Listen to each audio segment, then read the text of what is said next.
Esto es Alianza, carajo. Y así lo quiero comenzar, porque quiero botar una rabia contenida. Es de esos resultados que ni siquiera nosotros mismos nos lo creíamos. No quiero ponerlo a nivel de Boca Juniors, porque eliminar a los Bosteros en la Bombonera fue algo que va a quedar en la historia, pero sería escandaloso si digo que esto va a quedar en la historia. Es la primera vez que Alianza Lima saca punto alguno en Brasil, en un país donde casi cualquier, no voy a decir club peruano, sino ligas ajenas a la Argentina, ven como los 3 puntos perdidos. Pero esta copa nos ha demostrado, tanto en Libertadores como en Sudamericana, que se tiene que pelear, se tiene que luchar. Un día antes recordaba en mis pensamientos cómo Central Córdoba había dado el batacazo en Brasil ganando a Flamengo, como en la Sudamericana Mushuk Runa, que ándate a saber cuántos conocían este equipo antes de que se los esté nombrando yo, le había empatado, no, le había ganado en Cruzeiro a Brasil. Son resultados ante Gigantes de América. ¿Por qué equipos mucho más humildes que la liga peruana?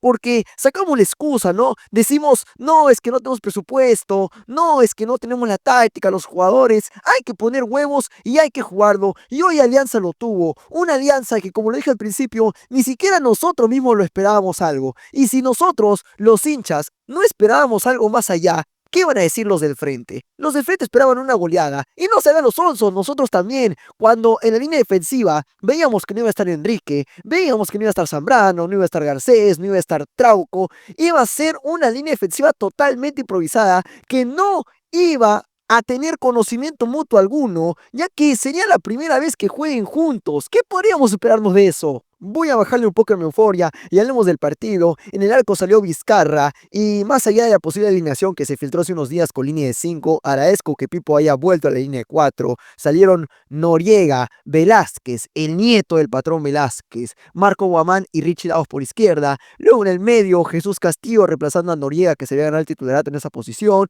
Gaibor, La Bandeira y los tres de siempre arriba, Hernán Marcos, Kevin Quevedo y Eric Castillo. El arranque del partido daba indicios a algo que podía pasar, pero que llegaría de una forma totalmente distinta, ya que más allá de lo que nosotros podemos esperar, no fue un dominio entero de los jugadores brasileños o del club del país carioca. Alianza fue respetuoso, fue conchudo y fue para adelante en el primer tiempo. No hubo un dominio claro de un lado, y si bien las más claras las tenía Sao Paulo, dentro de la rebeldía de Alianza podíamos encontrar ciertas situaciones del peligro, que los mismos comentaristas destacaban. Es más, la primera gran ocasión del partido llegaría en un contragolpe donde el titán Hernán Marcos, que más allá de no haber marcado en este partido, la labor que hace el delantero de 41 años, lo voy a decir, a los otros dos equipos que están compitiendo en la Copa Libertadores, darían todo por tener un delantero como Hernán Marcos. Un delantero que te haga el 80 o 70% que te haga las cosas que hace Hernán Marcos.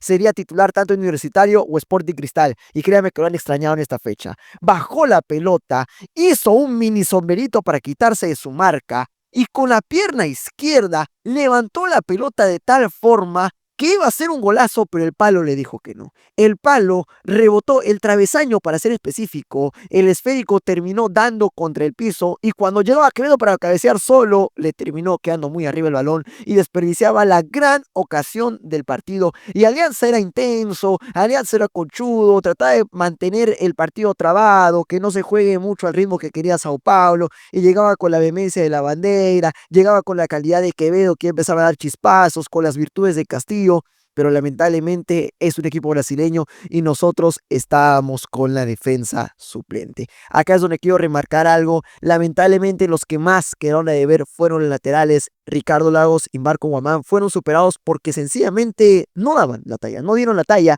Son laterales que te pueden servir en cierta forma en el torneo local, pero cuando se vieron ante extremos de la calidad de Sao Paulo no tuvieron nada que hacer. Y lo digo así de simple, porque las jugadas donde estos eran superados no era por un fallo técnico o por una falla en la marca, no, es que los otros eran mejores, les ganaban en velocidad, ganaban en dribles, sencillamente no estaban en altura. Si yo llevo a un jugador, a ver, tengo otro ejemplo, si yo llevo a un jugador de liga distrital a jugar segunda división de Perú, probablemente los de segunda división lo pasen porque son mejores, no necesariamente el otro va a ser malo en su contexto, pero no le da la talla, y es lo que pasó hoy día. Curiosamente, ambos extremos se llamaban Ferreira y fueron la pesadilla de los laterales. A Lagos ya lo habían pasado más de una vez por velocidad, pero fue cuando superaron a Guamán por la banda derecha, cuando el Ferreira que marcó el doblete, que fue un dolor de cabeza en el primer tiempo de Alianza Lima, superaría en velocidad a Guamán. Noriega iría al corte y en su intento de despejar el balón hacia el córner, termina desviando el esférico a las redes de Vizcarra.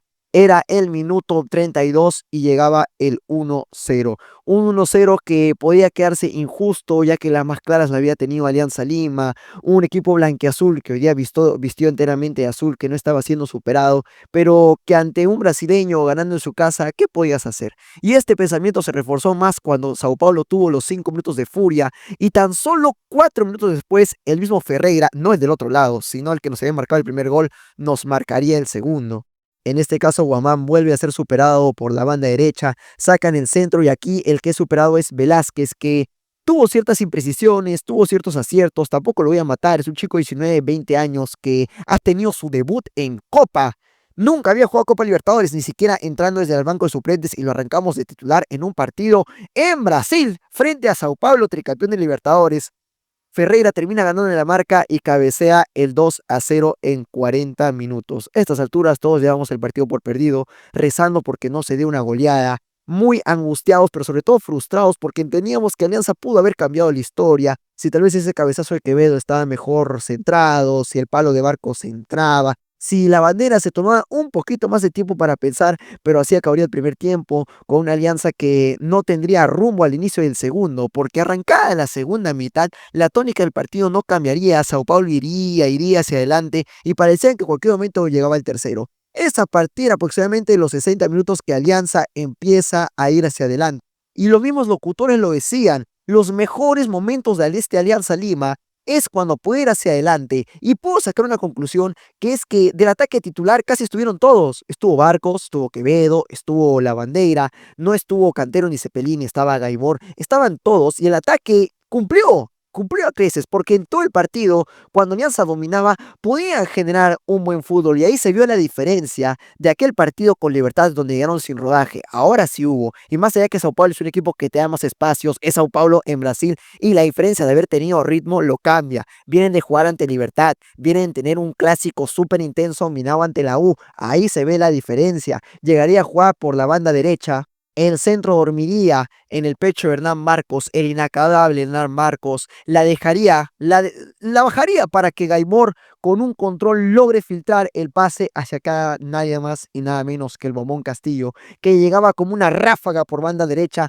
para definir en primera y definir bien, abajo y seguro. 2-1 se ponía el partido y yo gritaba el gol, tal vez sin el pensamiento de empatarlo, porque no era justo ese resultado. Alianza había tenido los argumentos futbolísticos para marcar, estábamos haciendo un mejor partido del que habíamos hecho con Libertad. El equipo paraguayo logró tapar nuestras armas de ataque, más allá también de la dejadez de ciertos jugadores, ahora se podía armar mejor. Castillo ponía el 2-1 y lo gritábamos porque al menos nos merecíamos esa alegría, esa oportunidad de poder celebrar un gol. Se empezarían a dar los cambios, entraría Paolo Guerrero por Hernán Marcos, el inacabable Hernán Marcos, que sin haber necesidad de haber marcado un gol, fue un partidazo. Muchas gracias por todo, Hernán. Saldría Pablo Lavandeira, que hoy tuvo un partido más decoroso que ante Libertad, sin llegar a ser bueno. La vehemencia de la bandera es vital en la marca, pero justamente esa vehemencia lo lleva a ser impreciso muchas veces. Y entraba Mart Piero Cari Velarde, o Piero Cari para los compas, un jugador juvenil que, a ver, no vamos a tampoco mentir que la filosofía del Pipo, la filosofía del club ha cambiado diciendo que ahora debutamos a puro canterano, sino que el mismo armado de plantel ha llevado que haya distintos debuts porque no sería el único. Posteriormente entraría Velázquez, entraría también Carlos Gómez, pero me estoy adelantando. Piero Cari entraría bien, podría seguir la dinámica del partido en el medio campo y tan solo 10 minutos después del gol de Eric Castillo llegaría el gol de antología. Un gol que nos haría retroceder 6 años en el tiempo. Aquella noche Matute, un partido seguramente muy poco visto, con un aforo que no se completó, ante un rival débil como lo fue Cantolao, pero un rival que nos estaba complicando al fin y al cabo, y apareció Quevedo con una chalaca increíble para poner el 1-0. Pues hoy, 6 años después, esa pirueta se repitió. Kevin Quevedo, quitándose la sal, quitándose la revancha de no haber marcado de cabeza en el primer tiempo, se animó a hacer una acrobacia de antología. ¿Qué jugador se atreve a hacer esa acrobacia en un club peruano, pudiendo empatarlo en Brasil ante Sao Paulo? Estás loco, Quevedo. Una acrobacia en el aire, una volea suspendida que no pudo hacer nada el arquero de Sao Paulo y ponía el 2-2. Yo gritaba de la emoción y el pueblo blanquiazul se abrazaba. Estábamos remontando un 2-0 en contra. Bueno, no remontando, empatando, ustedes me entienden. Jugando en Brasil ante un gigante de Sudamérica, cuando ya muchos nos tenían por muertos. Alianza se animó y así como Sao Paulo tuvo sus 10 minutos de furia, bueno, yo te digo, Alianza tuvo sus 10 minutos de fútbol, porque en ese tiempo logramos el empate del partido. Pipo lo gozaba, los jugadores tampoco se lo podían creer y de esta forma logramos el empate. Ahora, habrá que discutir realmente qué era lo mejor, porque posterior a ello, la postura de Gorosito fue clave. Sacó a Jesús Castillo, de gran partido, por cierto, que cumplió con creces su labor. Entraría Juan Delgado, pero las intenciones del Pipo se verían al sacar a Eric Castillo y poner a Carlos Gómez, uno de los mejores del partido, por el tercer lateral. Ahí ya se vería que haríamos una línea de 5 media rara. Y es ahí donde Alianza Lima sufrió los peores ratos del partido. No sé si fue lo mejor abandonar la intención de ir a por todas. Tal vez Gorosito tuvo el miedo latente que puede tener un hincha de entender que no estábamos con la mejor defensa y que más allá del partidazo, no lo nombró mucho, pero el partidazo que se jugó Noriega, más allá del desafortunio que tuvo en el gol, primer gol de Sao Paulo, cortó, limpió, hizo todo Noriega. Más allá del espléndido rendimiento de Noriega, la defensa estaba pasando aguas. Gorosito decidió apostar todo a la defensa y Alianza no la pasaría bien. Había un palo en los minutos finales que yo al ver eso miré al cielo y dije, nos estábamos salvando y nos estábamos cobrando, porque si en el primer tiempo el palo, ese mismo travesaño, en ese mismo ángulo, nos dejó de ver un gol de antología de Hernán Marcos, ahora nos salvaba. Corrían los minutos, no se acababa el encuentro hasta que finalmente sonó el pitido final. Alianza Lima sacaba un punto de oro